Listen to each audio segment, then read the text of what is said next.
رب اشرح لی صدری ویسر لی امری واحلل عقدۃ من لسانی یفقہوا قولی۔ اللہم ربنا الہمنا رشدنا واعذنا من شرور انفسنا۔ اللہم ارنا الحق حقا وارزقنا اتباعہ وارنا الباطل باطلا وارزقنا اجتنابہ۔ اللہم ارحمنا بالقرآن العظیم واجعلہ لنا اماما ونورا وہدی ورحمہ۔ اللہم ذکرنا منہ ما نسینا وعلمنا منہ ما جہلنا وارزقنا تلاوتہ آناء اللیل وآناء النہار واجعلہ لنا حجتا یا رب العالمین آمین۔ سورہ تحریم کے بارے میں 4 تمہیدی امور پر ہماری 3 نشستیں صرف ہو چکی ہیں۔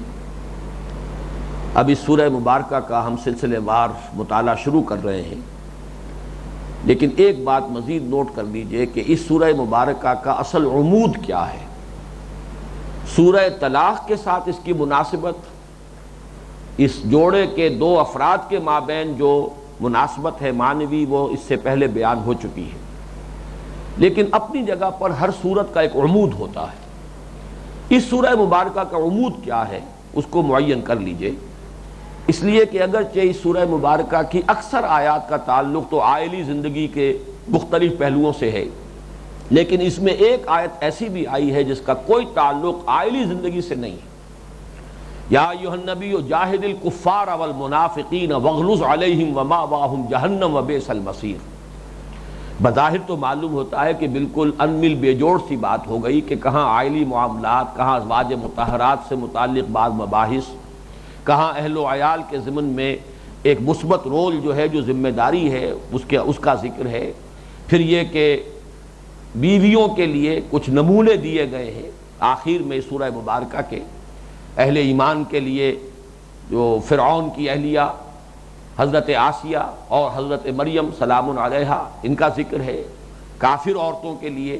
حضرت نوح کی بیوی اور حضرت لوط کی بیوی، ان کا ذکر ہے۔ لیکن بیچ میں ایک آیت آئی ہے، یا ایھا النبی جاہد الکفار والمنافقین واغلظ علیہم ومأواہم جہنم وبئس المصیر۔ اس کا تعلق کیا ہے؟ عمود معین ہو جائے گا تو اس کا رب بھی واضح ہو جائے گا۔ عمود کیا ہے؟ عمود یہ ہے کہ انسان کی اپنی شخصیت میں نرمی، شفقت، رأفت، رحمت، یہ ایک پسندیدہ فعل ہے، اچھی بات ہے، اچھی چیز ہے، پسندیدہ وصف ہے،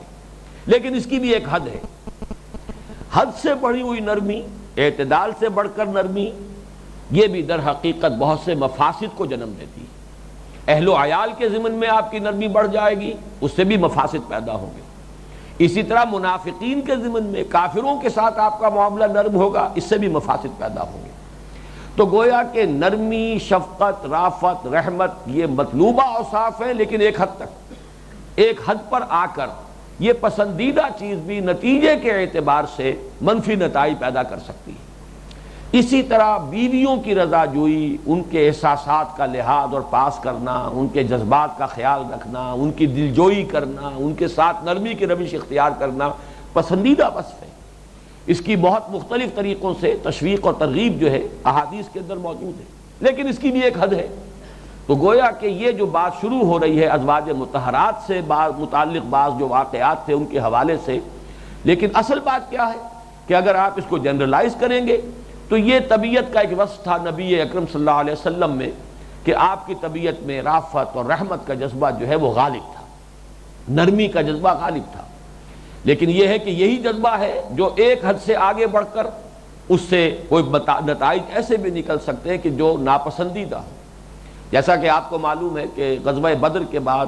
جو اسیران بدر کے معاملے میں حضور کی رائے یہ تھی کہ ان کو چھوڑ دیا جائے بغیر فدیے کے۔ حضرت ابوبکر کی طبیعت کا بھی رنگ وہی تھا، اس میں بھی ان ارحم امتی بے امتی ابو بکر، ارحم امتی بے امتی ابو بکر، وہی رحمت، رافت، شفقت، طبیعت میں رقت حضرت ابوبکر کے بھی کامل عکس تھا حضور کے مزاج کا۔ لیکن یہ کہ آپ کو معلوم ہے کہ قرآن مجید نے تصویب کی ہے حضرت عمر کی رائے کی، واشدہم فی امر اللہ عمر۔ اللہ کے معاملے میں، اللہ کے دین کے معاملے میں سب سے زیادہ سخت جو ہے حضور کے صحابہ میں سے، آپ فرما رہے ہیں میرے صحابہ میں سے، وہ عمر ہے۔ تو یہ دونوں مزاج ہیں۔ تو پہلا مزاج جو ہے وہ حضور کی شخصیت میں بہت راسخ تھا، اس کا غلبہ تھا، اور وہ اہل و عیال کے ضمن میں بھی اس کا ظہور ہوا، اس پر گویا کہ یہاں حضور صلی اللہ علیہ وسلم سے گفتگو ہو رہی ہے۔ باقی یہ کہ یہی معاملہ وہ تھا جو منافقین کے ضمن میں بھی، وہ بھی حضور کی اس رحمت اور رافت اور شفقت اور آپ کے اندر جو مروت کا جذبہ تھا جو غالب تھا، اس سے غلط فائدہ اٹھاتے تھے۔ اب آگے چلیے، اس سورہ مبارکہ سے ایک بات اور سامنے آئے گی کہ قرآن مجید کی بعض صورتیں یا بعض آیات ایسی ہیں کہ جن کا جب تک کہ کوئی شان نزول معین نہ ہو جائے مفہوم پورے طور سے اجاگر نہیں ہوتا۔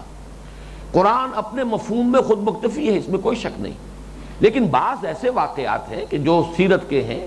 اور جو واقعات تاریخی نوعیت کے، ان کی طرف اشارہ کر دیا گیا ہے قرآن میں، اس کی تفصیل کے لیے ہم محتاج ہیں حدیث کے اور روایات کے کہ جن سے ہمیں ان کا شان نزول معلوم ہو۔ اس اعتبار سے قرآن مجید کی، جیسا کہ سورہ قیامہ میں نے عرض کیا تھا، ثم ان علینا بیانہ، اس قرآن کا بیان بھی ہمارے ذمہ ہے، اور اس بیان کی ایک شکل یہ ہے کہ قرآن مجید میں ایک مقام پر کوئی چیز اگر مجمل آئی ہے یا مبہم آئی ہے تو دوسرے مقام پر اس کی تفصیل آ گئی ہے یا تشریح ہو گئی ہے، تبیین ہو گئی ہے، لیکن مزید تشریح اور تبیین یہ حدیث نبوی کے ذریعے سے ہوئی۔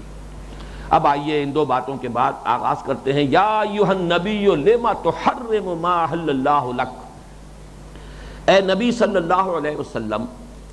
کیوں حرام کرتے ہیں آپ وہ شے جو اللہ نے آپ کے لیے حلال کی ہے۔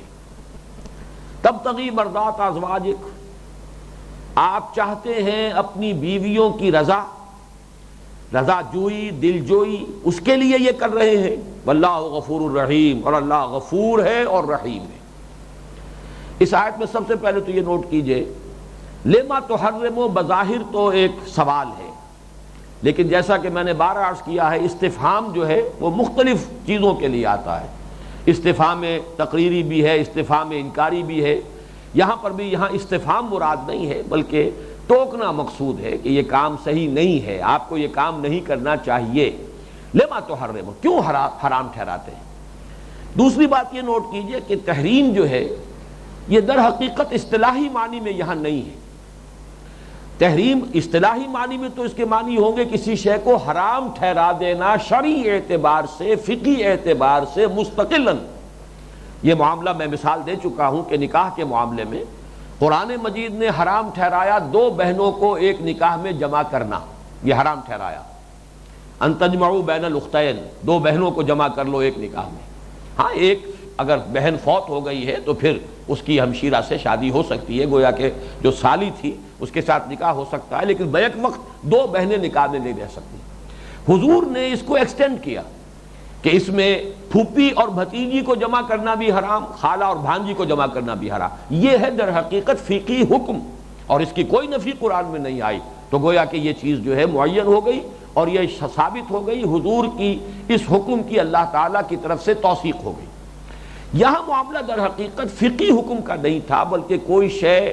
جو کہ اصلاً حلال تھی، حضور نے اپنی بیویوں کے کچھ جذبات کا پاس کرتے ہوئے اس کو استعمال نہ کرنے کی قسم کھا لی۔ یہ صرف ذاتی طور پر ایک قسم کا کھا لینا ہے۔ لما تحرم سے مراد یہ نہیں ہے کہ انہوں نے کسی شے کو مستقلاً شریعت میں حرام ٹھہرایا جو اللہ نے جس کو حلال کیا ہو۔ اس کی ایک مثال ذہن میں رکھیے، حضرت یعقوب علیہ السلام کا معاملہ یہ تھا کہ انہیں طبعاً رغبت نہیں تھی اونٹ کے گوشت سے، وہ اونٹ کا گوشت نہیں کھاتے تھے۔ اس کا نتیجہ یہ نکلا کہ یہودیوں نے یہ سمجھا کہ یہ مطلقاً حرام ہے، اور اسی پر پھر اعتراض کیا گیا شریعت محمدی پر یہود کی جانب سے صلی اللہ علیہ وسلم کہ ایک حرام چیز جو چلی آ رہی تھی شریعت کے اندر، کہتے تو یہ ہے کہ وہی شریعت ہے موسیٰ کی شریعت، اسی اصلاً تو اسی کی گویا کا تسلسل ہے، لیکن یہ تو ہمیشہ سے حرام شے ہے، اس کو حلال کیسے ٹھہرا دیا؟ تو قرآن مجید نے اس پر چیلنج کیا، لاؤ تورات، کہاں لکھا ہوا ہے کہ وہ حرام ہے؟ یہ تو اصل میں یعقوب نے علیہ السلام چونکہ طبعاً رغبت نہیں تھی اس کو استعمال نہیں کیا، تو لوگوں نے سمجھا یہ حرام ہے۔ تو اس میں نبی کی طرف سے اس بات کا امکان تھا کہ چاہے انہوں نے تو محض اپنے ذاتی استعمال نہ کرنے کی کسی شے کی قسم کھائی ہے، لیکن مغالطہ یہ ہو جائے کہ اسی کی بنا پر لوگ جو ہے، امت جو ہے، وہ اسے کوئی شرعی حکم سمجھ لیں۔ اس اعتبار سے معاملہ جو ہے وہ زیادہ قابل گرفت ہو گیا۔ لما تحرم ما احل اللہ لک تبتغی مرضات ازواجک، آپ چاہتے، ابتغاء کہتے ہیں کسی شے کو حاصل کرنے کی کوشش، یہ گویا کہ سبب ہے۔ یہ آپ نے ایک حلال چیز کو استعمال نہ کرنے کی جو قسم کھا لی ہے، اس کا اصل سبب یہ ہے کہ آپ اپنی بیویوں کی رضا جوئی چاہتے ہیں، آپ ان کی دلجوئی کرنا چاہتے ہیں، آپ ان کے جذبات کا پاس کرتے ہیں، تو یہ چیز جو ہے اصلاً تو پسندیدہ ہے،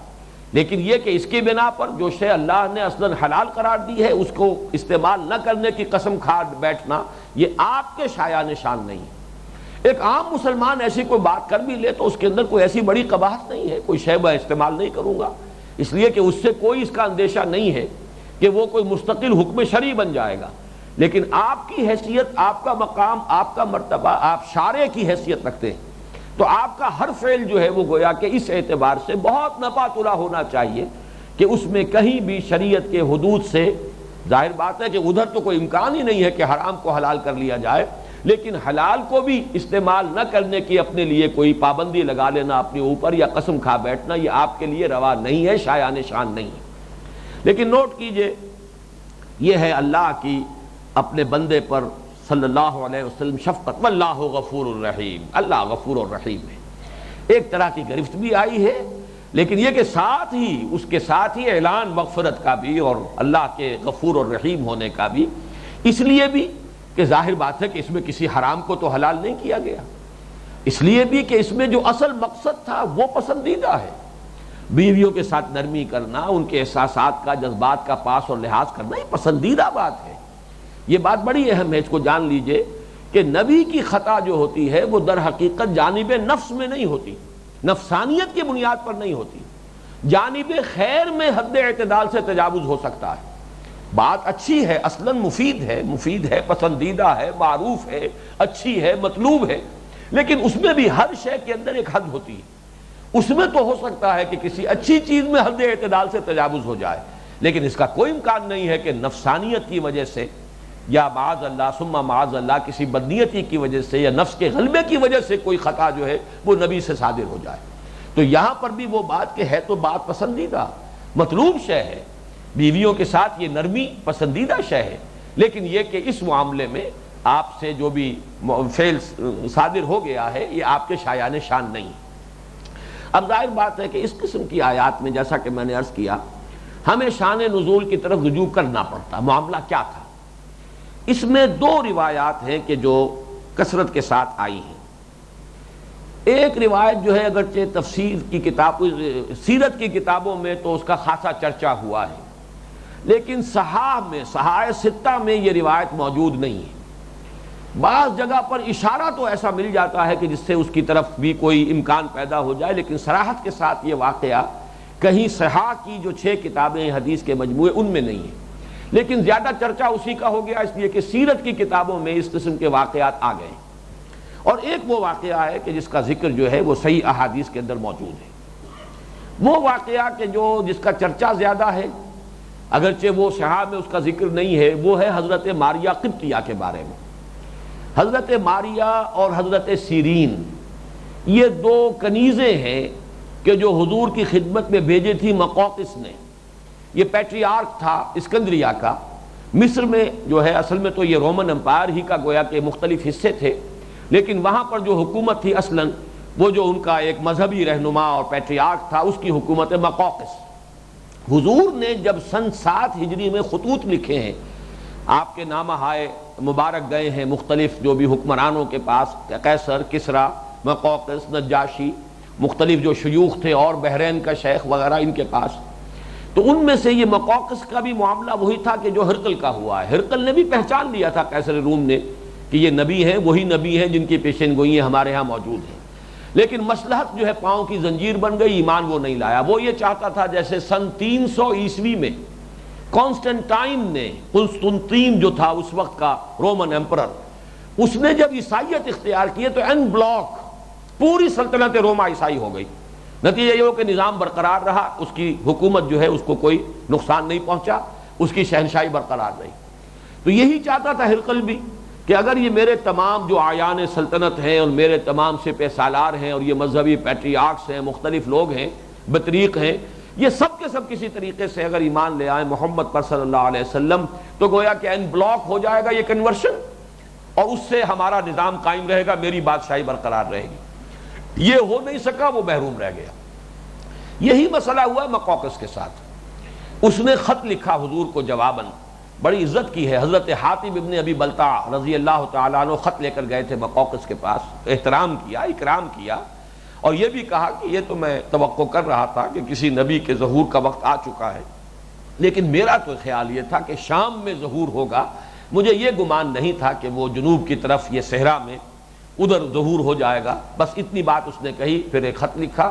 کہ میں آپ کی خدمت میں کوئی ہدیے بھیج رہا ہوں. وہ ایک سواری کے لیے بھی گھوڑا بھیجا ہے دلدل نام سے جو مشہور ہے، اور دوسرے یہ کہ 2 کنیزیں آپ کی خدمت میں بھیج رہا ہوں، یہ ہمارے ہاں اعلیٰ خاندان کی خواتین ہیں، یہ میں کوئی گھٹیا خواتین جو ہیں ان کو نہیں بھیج رہا ہوں. راستے میں حضرت حاتب ابن ابی بلتع نے انہیں اسلام کی تبلیغ کی، وہ دونوں ایمان لے آئیں. حضور کی خدمت میں پہنچی. حضور نے ایک کو سیرین کو، وہ تو حضرت حسان ابن ثابت کو عطا کر دیا، اور یہ حضرت ماریہ، یہ میری در حقیقت ماریہ کہلاتی ہے، اس لیے کہ عربی میں یہ تلفظ ماریہ ہے اور وہ انگریزی میں میری ہے.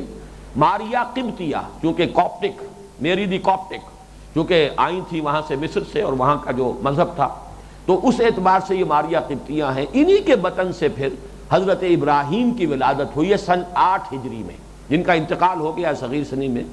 لیکن یہ کہ بہرحال انہی سے اللہ تعالیٰ نے حضور کو پھر اولاد دی ہے. پورے مدنی دور میں حضور کے ہاں کوئی اولاد کسی بھی زوجہ مطہرہ سے اور آپ کی کسی بھی اہلیہ سے کوئی اولاد نہیں ہوئی ہے تو صرف انہی سے ماریہ قبطیہ سے ایک بیٹے کی ولادت ہوئی، جن کا انتقال ہو گیا، ان کا نام ابراہیم. بلکہ لطیفے کے درجے میں آپ کو بتا رہا ہوں، میرے ذہن میں یوں قائم ہے یہ بات کہ حضرت ابراہیم جب مصر گئے تھے، وہاں سے اس وقت کا جو بادشاہ تھا ہکسوس کنگز میں سے، اس نے اپنی بیٹی حضرت ابراہیم کی خدمت میں پیش کی ہے، ہاجرہ، اور ان کے بطن سے پھر حضرت اسماعیل ہوئے ہیں. ان کی اولاد میں حضور ہیں صلی اللہ علیہ وسلم. پھر حضور کے ہاں وہیں سے مصر سے یہ حضرت ماریہ قبطیہ آ رہی ہیں، اور ان کے بطن سے جو بیٹا ہوا ان کا نام ابراہیم ہے. یہ ایک طرح سے یوں سمجھیے کہ ایک سرکل مکمل ہوتا ہے، لیکن یہ صرف ایک لطیفے کے درجے میں ہے. اور انہی کے بارے میں حضور کا یہ قول ملتا ہے کہ لو عاش ابراہیم لکان نبیا، اگر ابراہیم زندہ رہتے تو وہ نبی ہوتے. اس کو بعض قادیانی جو ہے استعمال کرتے ہیں دلیل کے طور پر ختم نبوت کے خلاف، کہ حضور نے جب یہ فرمایا ہے کہ لو عاش ابراہیم لکان نبیا، تو اس سے تو ثابت ہو گیا کہ نبوت کا سلسلہ ختم نہیں ہوا. اس پر مجھے ایک مرتبہ بڑی کنفرنٹیشن کی کیفیت ہو گئی تھی. ٹورنٹو میں ایک صاحب سے گفتگو ہو رہی تھی، قادیانی ایک شخص تھا. وہ جب کج پیزی پر اتر آیا تو اللہ نے فوراً جواب سجھا دیا، مجھے اللہ کا شکر ہے. فبہت الذی کفر والی کیفیت اس کی ہو گئی تھی. میں نے کہا لا کے ساتھ ہے، جب شرطیہ کلام آتا ہے تو قرآن مجید میں یہ آیت بھی موجود ہے کہ اگر اللہ کا کوئی بیٹا ہے تو میں سب سے پہلے اس کو پوجوں گا. تو یا تو یہ کہ اس میں پھر ثابت کیجئے کہ حضور کے لیے شرک کا بھی امکان ہے. لیکن یہاں تو اصل میں کسی شے کی نفی کی شدت کے لیے بات کہی جاتی ہے. اگر ایسا ہوتا تو میں یہ کرتا، لیکن یہ کہ اس کا کوئی امکان نہیں، نہ وہاں کوئی امکان تھا کہ اللہ کے کوئی بیٹا ہو اور حضور اس کو پوجے، نہ یہاں اس کا کوئی امکان تھا کہ حضرت ابراہیم زندہ رہتے اور وہ نبی ہوتے. لیکن یہ کہ اس کو صرف دلیل بنا لینا کسی طرح صحیح نہیں. بہرحال یہ معاملہ پیش آیا حضرت ماریہ قبطیہ کے بارے میں بعض روایات کے اعتبار سے کہ باری تھی حضرت حفصہ کی رضی اللہ تعالی عنہ. حضور جب ان کے حجرے میں گئے ہیں تو وہ کہیں نہیں تھیں، گئی ہوئی تھیں. حضرت ماریہ وہاں آ گئیں، حضور نے مقاربت کر لی. حضرت حفصہ کے علم میں جب یہ بات آئی تو وہ ناراض ہوئی، تو حضور نے پھر اس پر قسم کھا لی. ہو سکتا ہے کہ حضرت ماریہ چونکہ بہت حسین تھی، مصر سے آئی تھی. حضرت عائشہ کہتی ہیں کہ حضور کی کسی اور بیوی سے مجھے غیرت کا احساس نہیں ہوا، لیکن یہ کہ ماریہ کے آنے کو میں نے بھی محسوس کیا، اس لیے کہ وہ نہایت حسین و جمیل تھی. تو یہ ایک احساس ہے خواتین کا، ایک فطری اور طبیعی احساس ہے، اس میں کوئی بات جو ہے قباحت والی نہیں ہے. تو ہو سکتا ہے کہ سبھی کے ذہنوں میں ایسی بات ہو اور حضور نے پھر قسم کھا لی ہو کہ میں ماریہ سے، یعنی ماریہ قبطیہ سے اب یہ تعلق جو ہے، تعلق ازدواج یا جو بھی زن و شوق کا معاملہ ہے وہ میں نہیں کروں گا. ایک رائے یہ ہے روایت کے اعتبار سے کہ بیویوں کی رضا جوئی کے لیے تبتغی مرضات ازواجک ایک شے کہ جو حلال ہے، جیسا کہ میں اس سے پہلے بیان کر چکا ہوں، ما ملکت ایمانکم، یہ مستقل ایک ہے شعبہ کے قرآن مجید میں، جو ہمارا پہلا درس تھا اس تیسرے حصے کا، اس میں بھی دونوں مقامات پر آیا ہے. الا علی ازواجہم او ما ملکت ایمانہم فانہم غیر ملومین، تو اس میں ملامت کا کوئی پہلو ہے نہیں. دوسرا معاملہ جو ہے وہ زیادہ جو ہے روایات کے اعتبار سے قوی ہے، اور وہ معاملہ ہے حضور کا ایک معمول تھا کہ عصر اور مغرب کے درمیان آپ ایک چکر لگاتے تھے تمام ازواج مطہرات سے مزاج پرسی کے لیے۔ اب فرض کیجئے 7 8 9 بھی ایک وقت جو ہے حضور کے عقد میں رہی ہیں، تو یہ کہ اب باری تو آ رہی ہے، 9ویں دن آئے گی، شب باشی کا معاملہ، لیکن روزانہ ایک ملاقات، مختصر ملاقات، تو آپ عصر مغرب کے درمیان چند چند منٹ کے لیے تمام ازواج کے ہاں جاتے تھے۔ اس میں ایسا ہوا کہ ایک مرتبہ حضرت زینب بنت جحش رضی اللہ تعالی عنہا کے ہاں کہیں سے شہد آ گیا، وہ شہد حضور کو پیش کیا، انہوں نے تناول فرمایا، اس میں کچھ معمول سے زیادہ وقت لگ گیا۔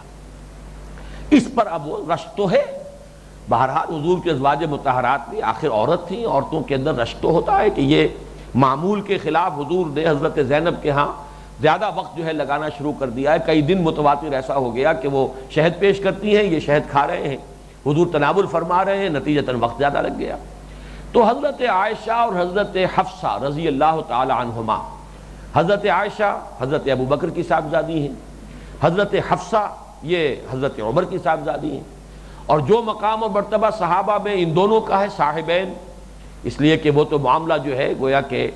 دائیں بائیں جو ہے حضور کے ہمیشہ یہی ہوتے تھے۔ حضور جب بھی فرماتے ہیں ذهبت انا وابو بکر وعمر، میں گیا وہاں اور ابو بکر بھی گئے، عمر بھی گئے، تو ہر جگہ پر یوں سمجھیے کہ نائبین کی حیثیت ان دونوں کو حاصل تھی۔ اس کی بنا پر ان دونوں کو گویا کہ ازواج مطہرات میں بھی کچھ ایک رتبہ حاصل تھا، انہیں خود بھی احساس ہوگا اور دوسری ازواج کو بھی احساس ہوگا۔ اس اعتبار سے ان دونوں نے یہ آپس میں طے کیا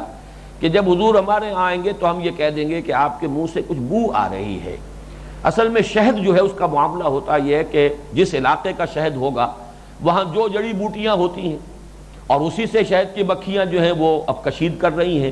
تو اس کی کوئی نہ کوئی جو ہے، اگر کسی میں کوئی ہیک جسے ہم کہتے ہیں، کوئی بسان یا کوئی اس طرح کی ہلکی سی کوئی بو ہے تو وہ شہد میں بھی آ جاتی تھی۔ تو مغافیر ایک بوٹی کا نام ہے،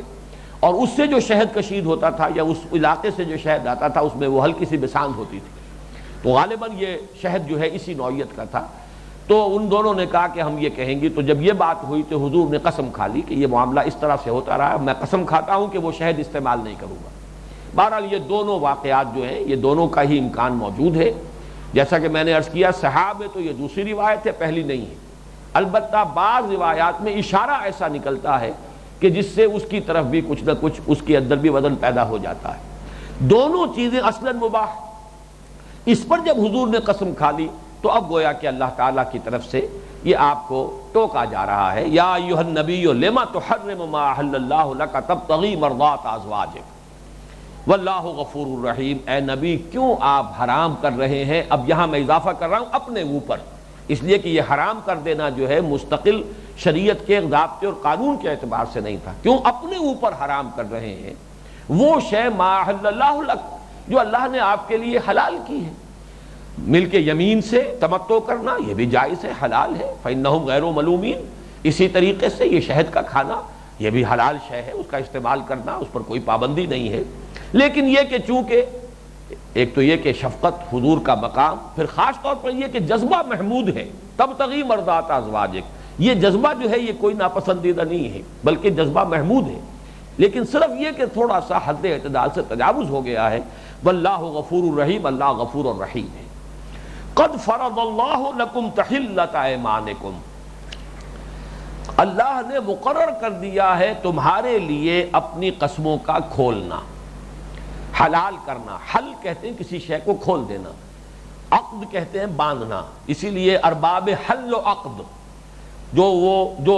کسی ادارے میں، کسی قوم میں، کسی معاشرے میں جو لوگ فیصلہ کن اہمیت کے حامل ہوں،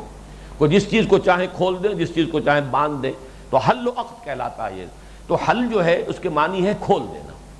تو تحلۃ ایمانکم اپنی قسموں کا کھول دینا۔ یہاں میں ذرا یہ عرض کر دوں کہ اس میں بہت بڑا تسامح ہوا ہے مولانا امین حسن اصلاحی صاحب سے، اور انہوں نے ترجمہ کر دیا اللہ نے فرض کر دیا ہے تم پر اپنی قسموں کا کھولنا۔ یہ بڑا غلط ترجمہ ہے،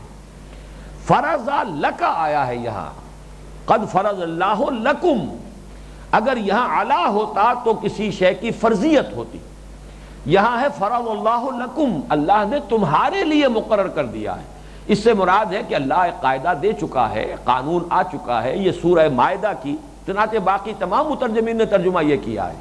اللہ نے تمہارے لیے راستہ مقرر کر دیا ہے، طریقہ کھولنے کا۔ قسموں کو اگر کھولنا ہو تو اس کے لیے کفارے کی شکل اللہ جو ہے وہ طے کر چکا ہے۔ چنانچہ یہ سورہ مائدہ کی آیت نمبر 89 کے اندر یہ پورا قاعدہ بیان ہو چکا ہے۔ وہاں فرمایا گیا کہ کچھ تو لغو قسمیں ہوتی ہیں جو انسان بغیر کسی ارادے کے ایسے ہی، عربوں میں خاص طور پر چونکہ یہ تقیہ کلام ہے، واللہ باللہ کے بغیر ان کا جملہ کوئی شروع ہی نہیں ہوتا، ہر جملے سے پہلے واللہ یا باللہ ہوگا، تو یہ در حقیقت قسم کھانے کے لیے نہیں ہوتا، یہ ان کا ایک اسلوب کلام ہے، انداز گفتگو ہے۔ اس کو تو کہا گیا ہے تو لغو ہے، اس پر تو اللہ تم سے مواخذہ نہیں کرے گا، لیکن جو تم ارادہ کر کے قسم کھا لو، اب اس کو اگر کھولو گے تو اس کا کفارہ ہے۔ تو یہ ہے در حقیقت جو سورہ مائدہ کی آیت نمبر 89 میں پورا قانون دیا جا چکا ہے، اس کی طرف اشارہ ہو رہا ہے۔ اور یہ بھی سامنے آ جائیے کہ اس سے یہ معین ہو رہا ہے کہ اس سورہ مبارکہ کا زمانہ نزول کب کا ہے؟ سورہ مائدہ کے بعد، اس لیے کہ وہاں یہ در حقیقت قاعدہ قانون جو ہے کفارے کا وہ بیان کیا جا چکا ہے۔ تو قد فرض اللہ لکم، یہ لام اور علا کا استعمال جو ہے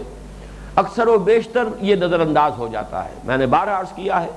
کہ یہ دو جو حروف جار ہیں ان سے معنی میں زمین و آسمان کا فرق واقع ہو جاتا ہے۔ القرآن حجت لک او علیک، اب یہاں پر قرآن تمہارے حق میں حجت ہے یا تمہارے خلاف حجت ہے؟ یا تمہارے خلاف دلیل بنے گی، تمہارے خلاف استغاثہ لے کر قرآن کھڑا ہوگا اللہ تعالیٰ کی عدالت میں، یا تمہارے حق میں سفارش کرے گا، تمہارے حق میں شفاعت کرے گا، تمہارے حق میں دلیل بنے گا، اس دنیا میں بھی دلیل راہ بنے گا اور آخرت میں بھی تمہارا سفارشی بنے گا۔ اے اللہ یہ مجھے پڑھتا تھا، اے اللہ یہ اپنا بہترین وقت مجھے سمجھنے پہ صرف کرتا تھا، پروردگار یہ راتوں کو کھڑا رہا ہے میرے ساتھ، وَمِنَ اللَّيْلِ فَتَہَجَّدْ بِهِ نَافِلَةً لَكَ، پروردگار یہ اپنی نیند جیسی عزیز شے کو قربان کر کے اور اپنی استراحت کی قربانی دے کر کھڑا ہوتا رہا ہے میرے ساتھ، تو یہ اللہ تعالیٰ کے ہاں جو ہے سفارش کرے گا قرآن۔ جیسے کہ رمضان کے ذکر میں اور رمضان میں جو قیام اللیل ہے اس کے بارے میں وہ حدیث بارہا میں نے آپ کو سنائی ہے حضرت عبداللہ ابن عمرو ابن العاص سے، الصیام والقرآن یشفعان للعبد، یہ دونوں اللہ تعالیٰ کے ہاں انسان کے لیے، بندے کے لیے شفاعت کریں گے۔ تو لام کسی شے کے حق کے لیے، کسی شے کے لیے افادہ، استفادے کے لیے، اور علا اس کی ذمہ داری، اس کی رسپانسبلٹی، اس کے اوپر فرض ہو جانا، اس کی مسئولیت ہو جانا، تو ان دونوں میں زمین و آسمان کا فرق ہو جاتا ہے۔ تو قد فرض اللہ لکم تحلۃ ایمانکم، اللہ نے تمہارے لیے راستہ کھول دیا ہے، قسموں کے کھولنے کا قاعدہ، اس کا قانون بیان کر دیا ہے، اس میں کوئی دقت نہیں ہے۔ اگر آپ قسم کھا بیٹھے ہیں تو کوئی بات نہیں ہے، آپ قسم کھول سکتے ہیں، اس کا کفارہ ادا کیجئے۔ واللہ مولاکم وہو العلیم الحکیم، اللہ تم سب کا مولا ہے، اللہ تمہارا پشت پناہ ہے، تمہارا حامی ہے، خیر خواہ ہے، مددگار ہے۔ یہ لفظ مولا جو ہے عربی زبان کا، واقعہ یہ ہے کہ ہماری زبان کے یہ سارے الفاظ جو میں نے استعمال کیے ہیں جمع کیے جائیں تب کہیں جا کے یہ مفہوم جو ہے اس سے ادا ہوتا ہے لفظ مولا کا۔ تو ہوا مولاکم، تمہارا مددگار، تمہارا حامی، تمہارا پشت پناہ، تمہارا خیر خواہ۔ اور اس میں اشارہ کیا جا رہا ہے کہ اللہ تعالیٰ گرفت بھی کرتا ہے اگر، تو اس کی گرفت بھی تمہاری مصلحت کے لیے۔ اللہ نے تم پر کوئی ذمہ داریاں ڈالی ہیں تو اس میں بھی تمہاری مصلحت ہے، اللہ نے کوئی چیزیں حرام کر دی ہیں تمہارے لیے تو اس میں بھی تمہاری بہتری ہے۔ اللہ تعالیٰ تو غنی ہے، واللہ غنی عن العالمین، تمام جہانوں سے وہ بے پرواہ ہے، وہ بے نیاز ہے، اسے کوئی احتیاج نہیں ہے۔ واللہ مولاکم وہو العلیم الحکیم، وہ علیم اور حکیم ہے، جو بھی اس نے احکام دیے ہیں شریعت کے، جو بھی اس نے نظام دیا ہے تمہیں، چاہے وہ آئلی نظام ہو، چاہے وہ معاشرتی نظام ہو، چاہے وہ جو معاشی احکام ہیں حلت اور حرمت کے، وہ سب کے سب جو ہے اللہ تعالیٰ کے علم کامل کی بنیاد پر ہیں، اللہ تعالیٰ کی حکمت بالغہ کی بنیاد پر ہیں۔ علم کامل اور حکمت بالغہ، ان دونوں کو سمجھنا چاہیے کہ منبع اور سرچشمہ ہے ان احکام شریعت کا۔ تو قد فرض اللہ لکم تحلۃ ایمانکم واللہ مولاکم وہو العلیم الحکیم، وہ علیم ہے اور حکیم ہے۔ اب آئیے تیسری آیت کی طرف۔ وَإِذْ أَسَرَّ النَّبِيُّ إِلَىٰ بَعْضِ أَزْوَاجِهِ حَدِيثًا،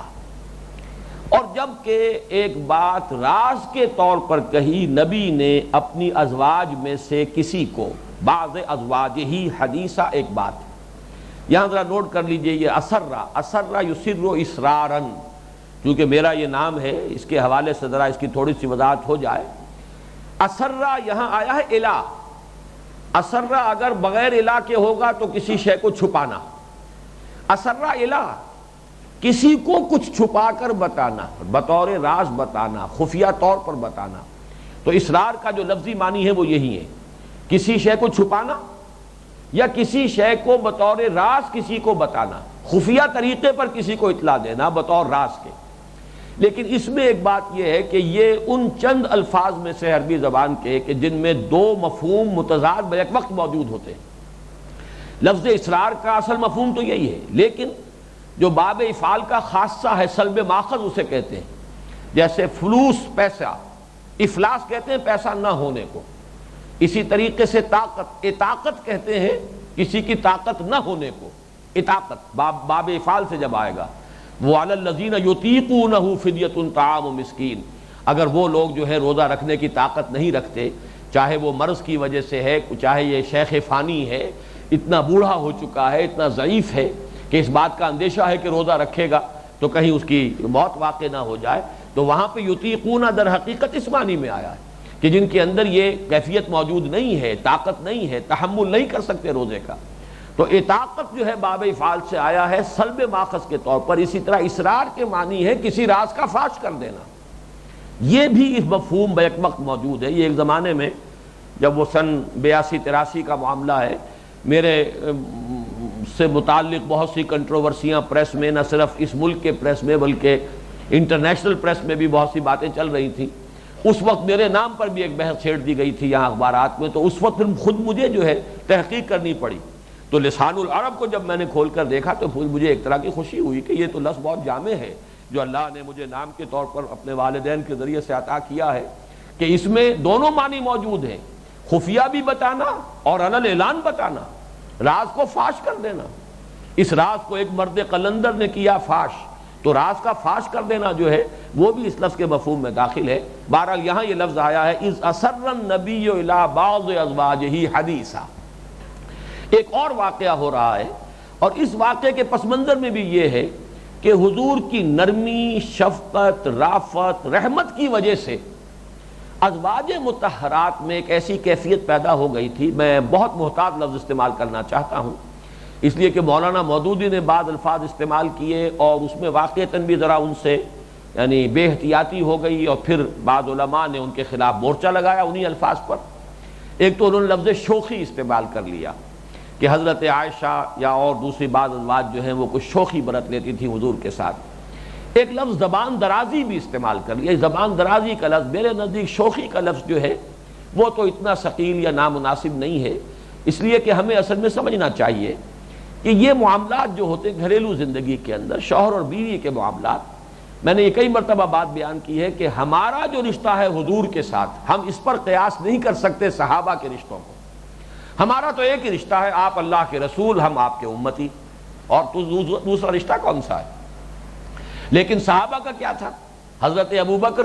امتی بھی ہے، خسر بھی ہے، خسر باپ کی جگہ ہوتا ہے۔ حضرت عمر امتی بھی ہے اور خسر بھی ہیں۔ حضرت عباس امتی ہونے کی حیثیت سے حضور کے تابع ہیں، تابع فرمان ہیں، اطاعت لازم ہے، جو بھی امتی کا کام ہے وہ کرنا ہے، لیکن چچا ہونے کے اعتبار سے باپ کے درجے میں۔ حضرت حمزہ چچا بھی ہیں۔ تو یہ جو رشتے تھے وہاں پر یہ بھی تو بالفعل موجود تھے،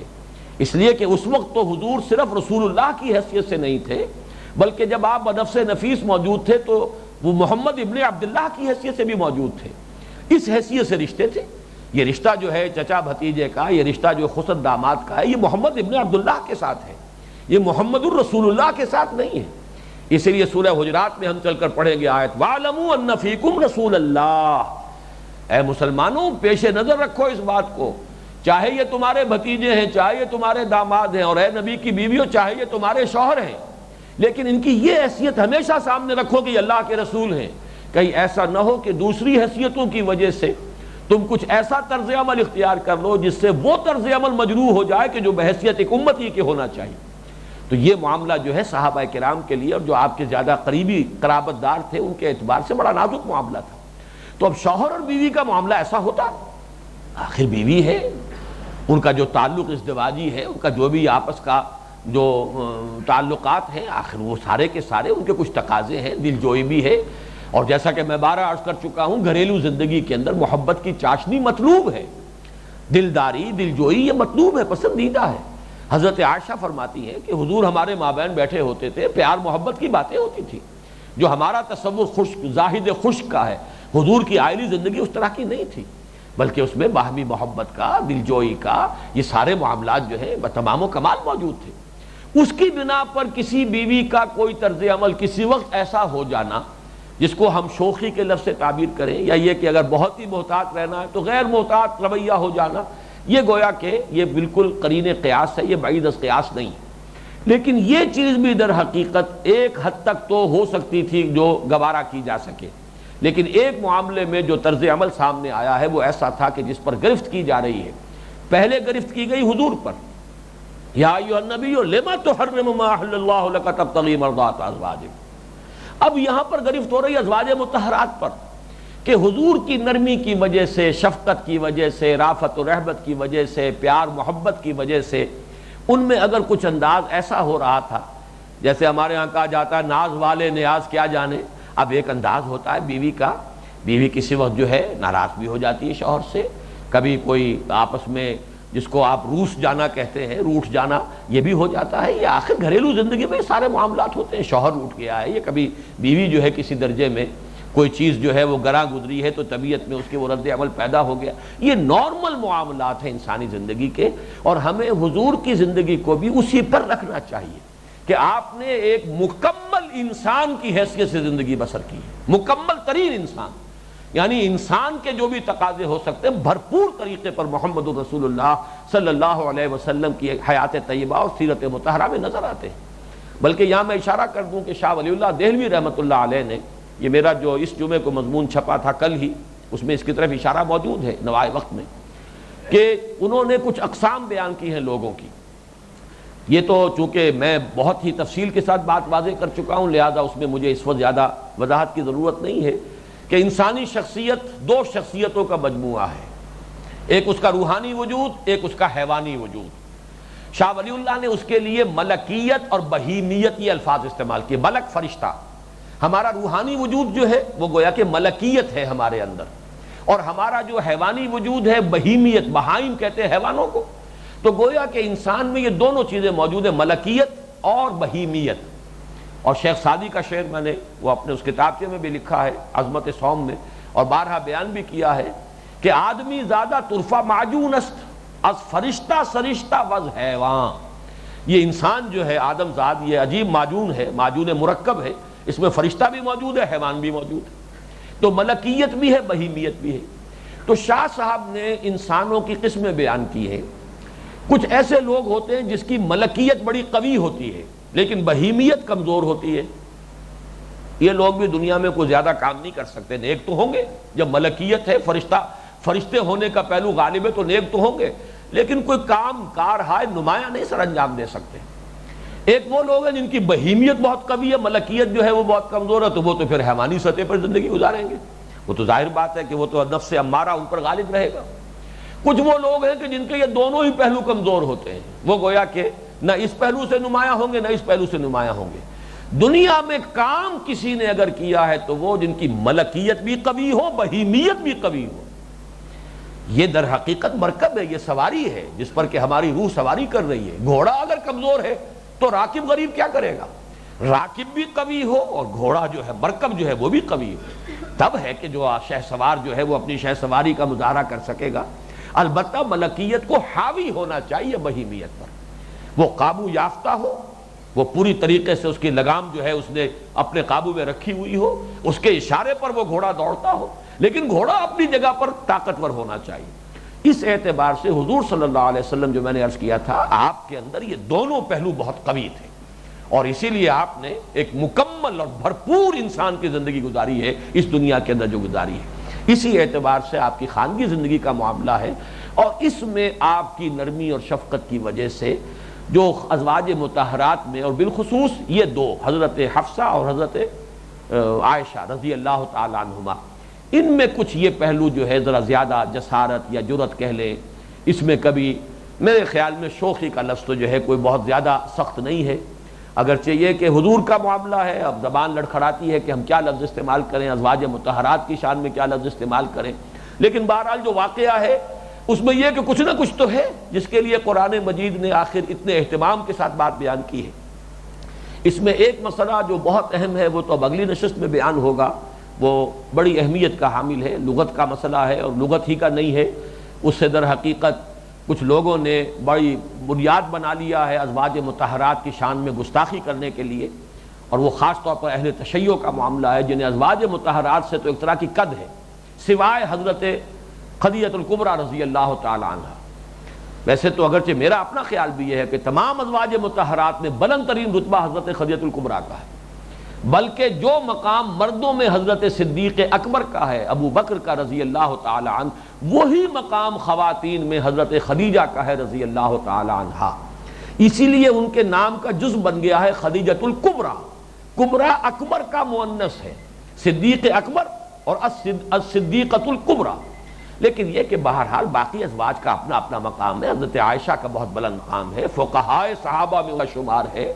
معلمہ امت ہیں وہ، اور عائلی اور خانگی زندگی سے متعلق تو شریعت کے سارے احکام جو ہیں اکثر و بیشتر انہی سے مروی ہیں، اور پوری امت کی گویا کہ وہ معلمہ ہے۔ لیکن یہ کہ اہل تشیع کو چونکہ حضرت عمر سے بہت شدید قد ہے تو حضرت حفصہ سے بھی اتنی ہے، حضرت عائشہ چونکہ حضور کی بہت محبوب بیویوں میں سے تھیں، اور حضرت فاطمہ حضور کی صاحبزادی ہیں، اور یہ ہو جاتا ہے عمر کا زیادہ فرق و تفاوت ہے نہیں، تو کچھ نہ کچھ معاملہ گھریلو معاملات کا ہر انسان کو تجربہ ہے، کچھ نہ کچھ جو ہے اس میں فرکشن پیدا ہو جاتی ہے، وہ تھی موجود، اس بنا پر حضرت عائشہ سے بھی بہت دشمنی ہے۔ لیکن یہ کہ وہ تو بعد میں آئے گا، اس وقت صرف یہ ترجمہ کر لیجئے، وَإِذْ أَسَرَّ النَّبِيُّ إِلَىٰ بَعْضِ أَزْوَاجِهِ حَدِيثًا، اور یاد کرو جب کہ بطور راز بتائی ایک بات نبی نے اپنی بیویوں میں سے کسی کو، ایک کو، فَلَمَّا نَبَّأَتْ بِهِ وَأَظْهَرَهُ اللَّهُ عَلَيْهِ، جب اس نے اس کو ظاہر کر دیا، اس بات کو، راز کو راز نہیں رکھا، فاش کر دیا، اور اللہ تعالیٰ نے اپنے نبی کو اس پر مطلع فرما دیا، اظہرہ اللہ علیہ، اللہ نے وحی کے ذریعے سے نبی کو بتا دیا کہ آپ نے اپنی فلاں زوجہ کو، محترمہ کو، جو راز بتایا تھا وہ راز انہوں نے فاش کر دیا ہے، اور وہ راز کسی اور سے وہ راز کی بات کہہ دی ہے۔ عرف بعضہ واعرض عن بعض، تو حضور نے اب ذرا ایک طرح سے جواب طلبی کے انداز میں جتلا دیا، عرف جتلا دینا، یہ بڑا صحیح ترجمہ ہے، جتلا دی کچھ بات کہ ہمیں معلوم ہو گیا ہے کہ تم نے یہ بات راز نہیں رکھی، راز فاش کر دیا ہے، لیکن پوری بات نہیں کہی، اس کا کوئی جز تھا اس کو واضح کر دیا کہ ہمارے علم میں آ گیا ہے کہ یہ بات جو ہے تم سے راز رکھا نہیں جا سکا، تم نے اس راز کو افشا کر دیا ہے، لیکن اعرض عن بعض، پوری بات بھی نہیں۔ یہ بھی حضور کی شفقت ہے کہ بہت زیادہ شرمندہ کرنے کی کوشش نہیں، بلکہ یہ کہ صرف یہ کہ اشارہ کر دیا کہ غلطی تم سے ہوئی ہے، میں نے تم سے ایک راز کی بات کہی تھی، تم نے ذرا اس کا ایک پہلو جو ہے آپ نے نمایاں کر دیا کہ یہ تم نے فاش کر دیا ہے۔ فلما نباہا بہ، جب انہوں نے اپنی ان زوجہ محترمہ کو بتا دیا، جتلا دیا کہ یہ بات جو ہے تمہاری طرف سے یہ راز فاش ہو گیا ہے، قالت من انباک ھذا، بجائے اس کے کہ شرمندگی کی کیفیت ہوتی اور ایک معذرت خواہانہ انداز ہوتا اور اس پر یعنی معافی طلب کی جاتی، فوری روش ایک تو یہ ہو سکتی تھی، ایک یہ ہے وہ انداز جسے کسی درجے میں شوخی بھی کہہ سکتے ہیں، یہ کسی درجے میں ناز کا انداز بھی کہہ سکتے ہیں، وہ ناز والے نیاز کیا جانے، کہ انہوں نے کہا من انباک، آپ کو کس نے بتایا یہ؟ اب اس میں یہ فوری رد عمل بھی ہو سکتا ہے کہ فوراً گمان ہوا ہو کہ میں نے جن کو بتا دیا تھا، اور آگے چل کر واضح ہو جائے گا کہ وہ دوسری زوجہ محترمہ ہی کو بات بتائی تھی، یعنی راز کی بات غالباً حضرت حفصہ کو بتائی گئی جو انہوں نے حضرت عائشہ سے کہہ دی، یا حضرت عائشہ کو بتائی گئی جو انہوں نے حضرت حفصہ سے کہہ دی، یہ میں تفصیل سے بعد میں اگلی نشست میں عرض کروں گا۔ لیکن بجائے اس کے کہ معذرت خانہ انداز ہوتا، انہوں نے سوال پلٹ کر یہ کیا حضور سے، من انباک ھذا، آپ کو کس نے بتایا یہ؟ قال نبأنی العلیم الخبیر، اس میں ذرا انداز اب ناراضگی کا بھی ہے، غضب کا ہے، خشمناک انداز ہے حضور کی طرف سے، مجھے بتایا ہے اس نے جو سب کچھ جاننے والا ہے اور ہر شے سے باخبر ہے، نبأنی العلیم الخبیر۔ تو یہ انداز جو ہے اس آیت کے تیور بھی بتا رہے ہیں کہ معاملہ جو ہے کس رخ پر جا رہا ہے، لیکن بقیہ حصہ جو ہے اگلی نشست میں ہم اس کا مطالعہ کریں گے۔ بارک اللہ لی ولکم فی القرآن العظیم ونفعنی وإیاکم بالآیات والذکر الحکیم۔